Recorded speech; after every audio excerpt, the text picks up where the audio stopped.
of the heavens and the earth, Lord.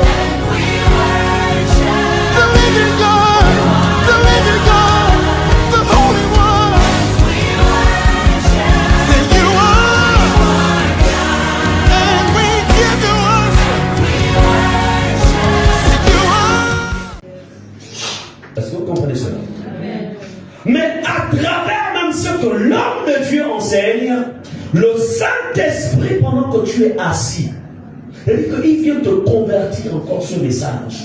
Il l'amplifie, il l'enrichit. Amen. Amen. Amen. Ça, c'est le niveau. Bien-aimé,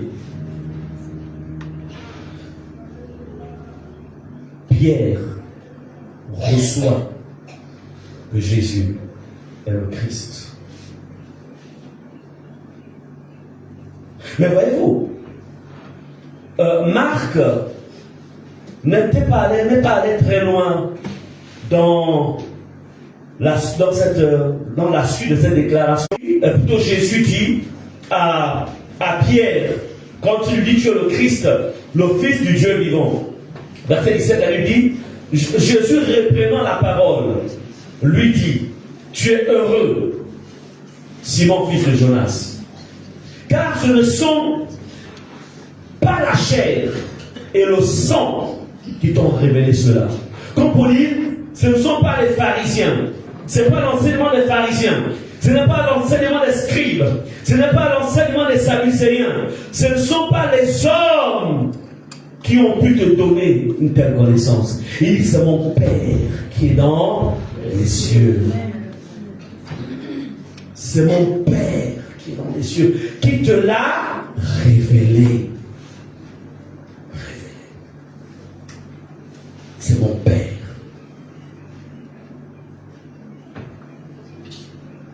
Bien-aimé, pour être enlevé, vous devez partir de la dimension d'un simple enseignement à la dimension de la révélation. C'est pourquoi le Saint-Esprit nous a été envoyé. Le Saint-Esprit nous a été envoyé. Dans quel but? La Bible déclare, il vous conduira dans toute la vérité. Et Dieu a laissé, par Jésus, la Bible déclare, la Bible dit qu'il a établi les apôtres, les prophètes, les docteurs pour le perfectionnement des saints. C'est-à-dire pour vous parfaire, pour vous emmener à avoir le format qu'il faut. Est-ce qu'on est ensemble? Hier, on a célébré le mariage de Yolène et Larcène. Yolène, hier, au mariage de l'état civil, n'est-ce pas, tu avais ta tenue que tu portes, la plus belle des tenues que tu aimes souvent, là. C'est ça que tu as porté, non, au mariage. Ce n'est pas la tenue de tous les jours. Ce n'est pas la tenue de tous les jours. Pourquoi? Parce que c'est un événement particulier. Cette robe-là de mariée que tu avais, c'est-à-dire que elle et son fiancé, à l'époque, puisqu'ils ne sont plus, qu'est-ce qu'ils ont fait? Certainement, ils ont acheté cette robe, ça fait peut-être 1 semaine, 2 semaines, 3 semaines, peut-être même 6 mois. Je ne maîtrise pas leur organisation. Mais cette robe-là, elle était cachée quelque part, bien rangée. C'est-à-dire que sa soeur en Christ, qu'elle aime tellement, pouvait lui dire, elle aussi devait se marier peut-être à la même période, cette lampe que je prends. Elle dit, écoute, soyez là, s'il vous plaît. Je sais que ton mariage c'est en novembre, mais moi là c'est en septembre. Prête-moi d'abord ta robe, s'il te plaît. Et là, je ne sais plus quoi faire. Quel que soit l'amour de Yolène, elle aurait dit, maman, là, vous savez personne. On est ensemble. Est-ce qu'on prête sa robe de mariée à sa meilleure copine parce qu'elle est coincée? Non.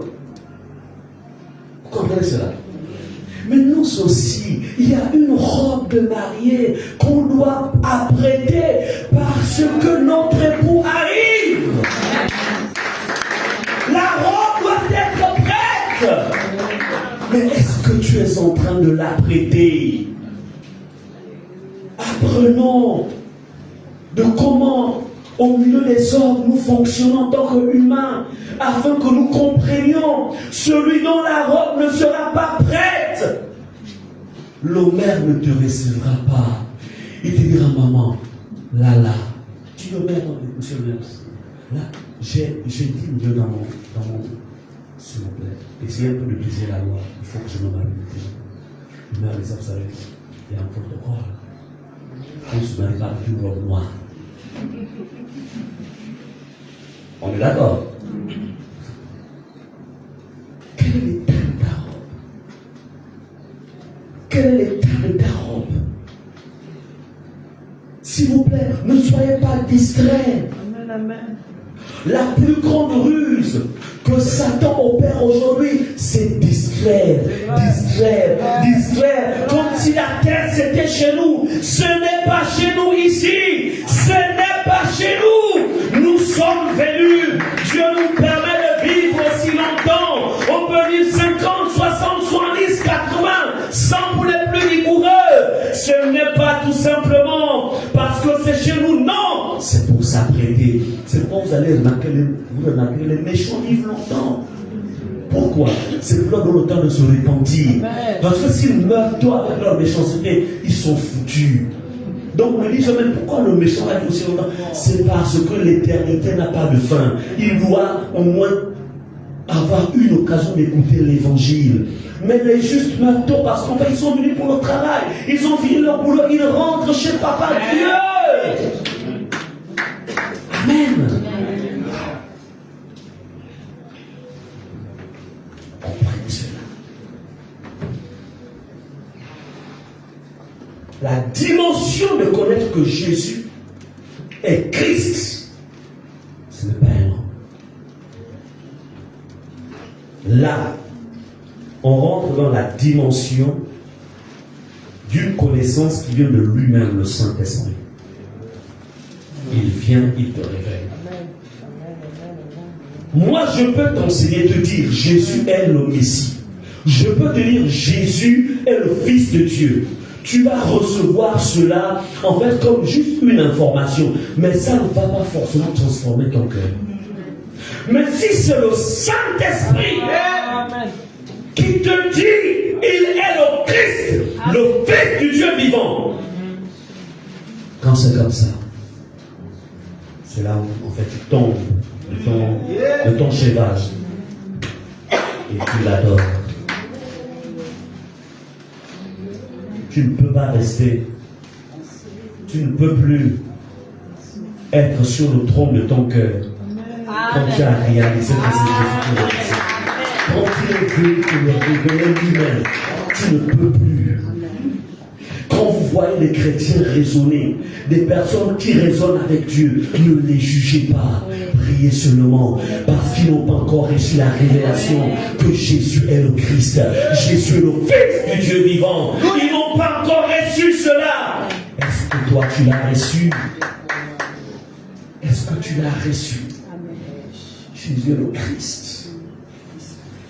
Que ma vie ne m'appartient plus. Que ma vie lui appartient. Est-ce que tu l'as reçu cela? Que mes biens ne m'appartiennent plus.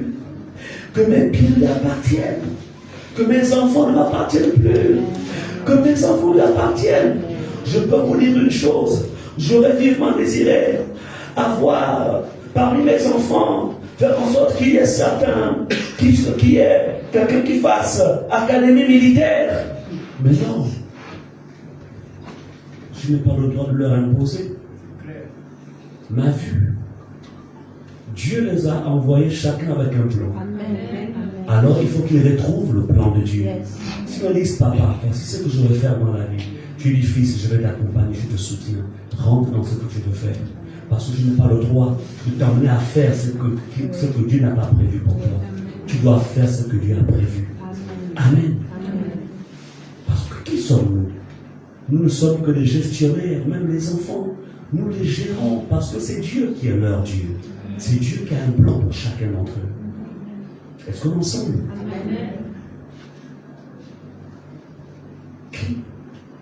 Que dis-tu de Christ? Qui est Jésus pour toi? Quelqu'un qui peut avoir besoin? Qui est Jésus pour toi? Quelqu'un, quand ça va mal, tu vas vers lui. Et quand ça va bien, tu oublies qui il est. Moi, je ne te condamne pas, je ne te juge pas. Je n'ai pas le droit de te juger. Mais j'ai le droit au moins de t'avertir. Qui est Jésus pour toi? Il est qui pour toi? Celui qui chasse les démons? Une fois le démon, il a chassé ses futurs, ça a changé. Qui est qui Jésus pour toi? Celui qui délivre?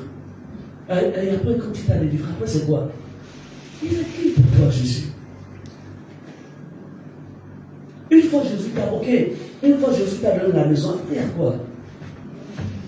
Une fois il t'a donné la maison, il t'a donné la voiture, il t'a donné une femme, il t'a donné un mari, c'est-à-dire qu'il t'a tout donné. Après il y a quoi? Vous savez, quand vous n'avez pas encore quelque chose, hein, vous avez l'impression que même une fois vous l'avez. Vous comprenez cela? Quand vous n'avez pas encore, vous avez l'impression, une fois vous l'avez. C'est pourquoi notre relation avec Dieu ne doit pas s'appuyer sur les choses qu'on peut obtenir. Parce qu'une fois vous les aviez, si vous n'avez pas une relation avec le Christ, vous allez en fait retomber. Est-ce que vous comprenez cela? Mais, c'est pourquoi vous allez remarquer que vous avez des chrétiens qui en fait, à un moment, ils sont zélés avec le Seigneur, ils sont zélés. Et Dieu commence à changer leur statut, ils changent. Et une fois leur statut changé, en fait, ils se refroidissent. Ils ne servent plus le Seigneur avec le même zèle. Pourquoi? Parce qu'en fait, ils ont marché avec Jésus sur une autre base. Amen. Dis au nom de Jésus. Non. Je refuse de servir le Seigneur sur une autre base. Si c'est la base de ta révélation. Amen. Bien-aimé, on marche avec Dieu. Arrêtez les soucis par révélation. Répétez révélation. Révélation. C'est sur cette base. On ne marche pas avec Dieu. Il y a un niveau, c'est quoi il faut grandir. Il faut rechercher la croissance. Il faut rechercher la croissance. Il faut la rechercher. C'est important. Lorsque tu évolues avec Dieu, lorsque tu grandis, que va-t-il se passer? Tes yeux vont davantage s'ouvrir. On ne peut plus te manipuler à la gauche à droite. Mais il y a des invitations que je refuse aujourd'hui. Parce qu'aucune personne ne rendra compte devant le Seigneur sur ma vie. Aucun homme de Dieu, même s'il a toute l'onction du monde, il ne rendra jamais les comptes à ma place devant le Seigneur. Jamais. Il y a des invitations, on m'a invité, parce que je suis mon excellent, on dit voilà, il y a tel homme de Dieu qui arrive, etc. Bon, il faut être.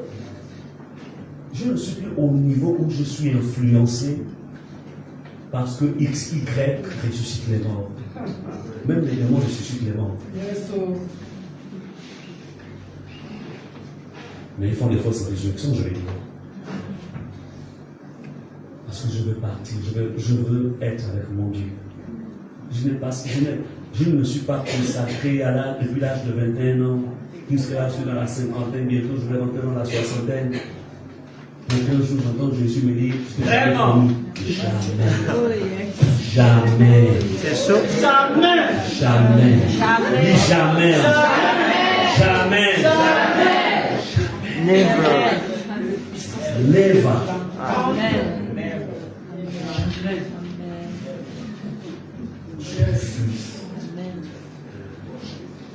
Jésus, mes yeux doivent le voir. Je dois manger à la table là. Ça dit que les noces de l'agneau. Je dois m'asseoir sur la chaise là. Je dois être assis sur cette chaise. Je dois manger avec Jésus sur la table. Aux noces de l'agneau. Donc tu ne peux pas venir m'embrouiller. Tu ne peux pas m'embrouiller. C'est fini. On pouvait m'embrouiller. Dis c'est fini.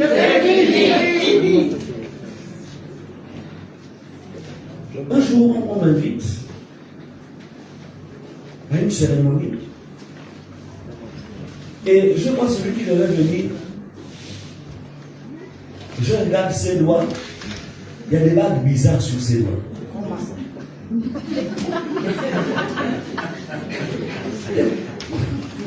Des bagues avec des pierres bizarres. Je vois sur son cou une croix bizarre. Une grosse croix.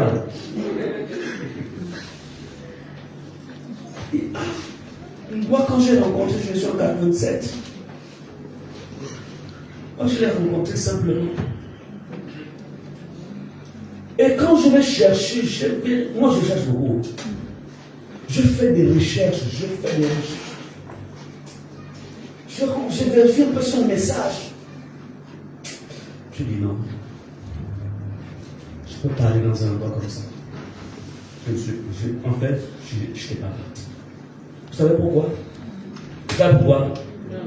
Écoutez, là où vous êtes là, vous êtes tous là, vous êtes sous mon nom, vous comprenez? Là où vous êtes là, votre garde spirituelle est baissée. Tous autant que vous êtes. Sur le plan psychique, votre garde est baissée. Sur le plan spirituel, tout est baissé. Tout est baissé. Vos portes spirituelles sont ouvertes pour laisser passer le message que je suis en train de vous donner. Amen. Maintenant, imaginez quelqu'un qui n'est pas de Dieu. Lorsque vous êtes dans une salle comme ça, c'est-à-dire que chez toi à la maison, tu es propre, tu es vraiment bien propre. Quand tu rentres là, c'est que tu vas en magasin, c'est la saleté. Donc, une atmosphère dans laquelle vous êtes, quand Dieu n'est pas avec cette personne-là, cette personne va polluer votre vie. Et vous allez recevoir ce qu'on appelle, on appelle ça, vous allez recevoir vous allez être contaminé. On appelle ça la contamination spirituelle. Je vais vous enseigner un jour sur ça. La contamination spirituelle. Même moi-même en tant que pasteur, ça veut dire que si je m'assois et qu'il y a quelqu'un qui est en train d'enseigner, en tant que pasteur, je vais être contaminé. Vous comprenez cela? Attention. Tout le monde n'opère pas avec l'Esprit de Dieu. Tout le monde n'opère pas.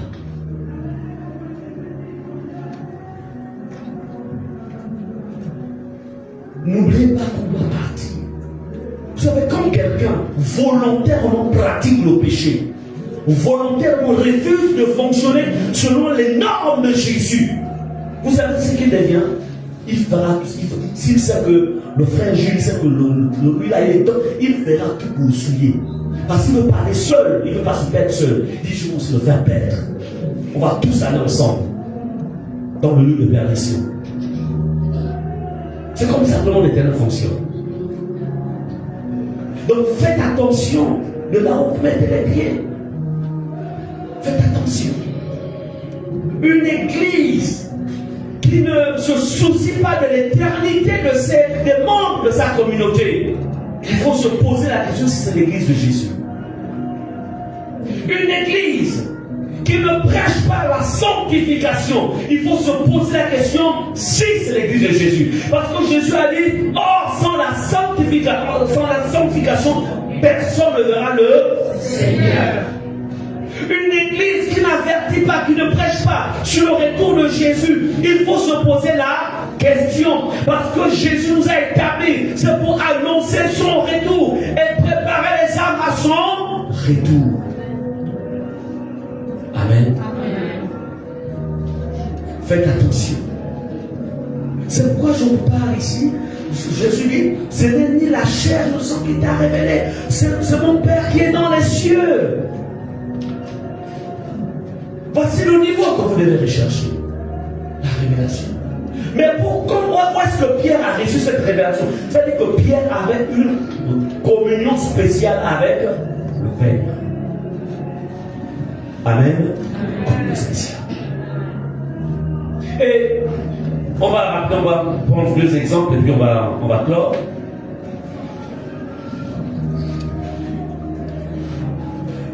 Regardez le cas de Moïse, notez sur juste la référence. Je vais. Donc, Exode 3 du verset 1 au verset 6. Exode 3, verset 1 à 6. Alors, regardez ce qui se passe ici. Moïse faisait paître le troupeau donc, de son père, Jéthro, son beau-père plutôt Jéthro, alors qui lui était en fait sacrificateur de Madian. Et pendant que Moïse est sur la montagne, l'ange de l'Éternel apparaît à Moïse sous la forme d'une flamme de feu. Et au milieu donc de ce buisson, quand Moïse se met à regarder, il se rend compte que c'est un feu en fait qui ne se consume pas. Et aussitôt une voix apparaît de ce feu-là qui dit à Moïse, écoute Moïse, n'approche pas d'ici, mais ôte les souliers de tes pieds, parce que le lieu sur lequel tu te tiens est une terre sainte. On appelle ça rencontre. Rencontre. Église. Vous devez tout faire pour avoir cette rencontre avec Jésus. Faites tout. Celui qui n'a jamais eu de rencontre, c'est le temps pour toi. Si tu dois prendre des temps de jeûne, Seigneur, je veux te rencontrer. Je veux te rencontrer. Jeûne. Moi, je l'ai rencontré. Je l'avais accepté en décembre 1987. En février 1988, il m'a fait la grâce que je le rencontre. Il s'est révélé à moi sous la forme d'une grande lumière qui partait du ciel un après-midi, 16h, dans une cellule de prière à plein Niger. À l'époque, les cellules, c'était sur les après-midi, du moins du côté de plein Niger. On est assis. J'étais du divan sur lequel j'étais assis. J'ai vu une grande lumière, plus brillante que le soleil, qui partait du ciel. Elle est descendue sur moi. Elle m'a enveloppé. Je la voyais rentrer à l'intérieur de moi. Je n'ai pas avec mes yeux là. J'étais encore bébé converti, mais je ne comprenais pas comment je voyais ça. Mais c'est plus tard que je comprends que c'était les yeux de mon esprit qui le voyaient. Il est rentré, il s'est installé. Et quand il rentrait, je sentais les picotements. Vous savez, quand vous touchez le courant, la masse, mais c'est une masse qui ne me faisait pas mal. Parce que le courant, ça agresse, mais ça ne me faisait pas mal. J'étais à l'intérieur. J'étais devenu, c'est-à-dire tout en moi était devenu lumineux à l'intérieur de moi. Elle était tellement forte, cette lumière. Je suis tombé au sol. Je ne peux pas supporter cette lumière. Elle était trop forte. Et quand il s'est installé, c'est là qu'il s'est mis à chasser. Pendant qu'il s'installait, c'est là qu'il a chassé le dernier démon qui restait. Écoutez, en 87, en décembre, j'avais abandonné tous les péchés. Tout. J'étais fidèle à l'église. J'étais fidèle. Je n'allais plus avec mes femmes. J'allais plus en boîte de nuit. J'avais tout abandonné. Je ne buvais plus les alcools. J'avais tout abandonné. C'est pourquoi les gens qui prêchent ce type de message, voilà, tu as reçu, je n'ai pas besoin de défense. Ce sont des histoires. Je ne savais pas qu'il y avait encore un démon qui était resté en moi, malgré le fait que j'avais donné ma vie à Jésus de manière sérieuse. Mais la rencontre entre le Fils de Dieu et moi, par le Saint-Esprit, ça a tout changé. Pendant qu'il s'installait à l'intérieur, j'ai entendu le cri d'une bête qui grognait pour sortir. Et c'est pendant qu'il grognait, j'étais devenu un assistant dans mon corps. La lumière prenait place. Et cette bête-là a ouvert ma bouche. Et il est sorti par la bouche en criant. Et après, je me suis senti fatigué à nouveau. J'étais au sol.